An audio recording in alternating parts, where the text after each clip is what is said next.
RCB கப்ப ஜெயிச்சிட்டா. மச்சி போட்டு தாக்கு போட்டு தாக்கு போட்டு தாக்கு போட்டு தாக்கு மச்சி போட்டு தாக்கு. டேய் என்ன டான்ஸ் ஆடிட்டு இருக்க? அப்பா ஆர்சிபி ஜெயிச்சிட்டுப்பா. ஆட்டிங்க இப்பதான் ஆர்சிபி ஜெயிச்சிட்டு சிஎஸ்கே ஜெயிச்சிட்டுனே. நீ எப்படா வாழ்க்கையில ஜெயிக்க போற?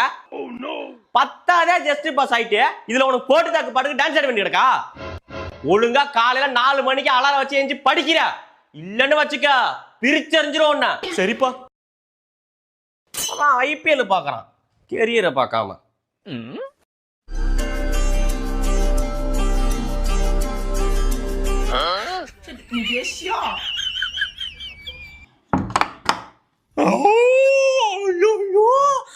ரெண்டு கப்ப அடிச்சுட்டானுலே. சும்மாவே ஆர்சிபி காரன் இப்படி நடப்பான், இனிமே இப்படி எல்லாம் நடப்பான்.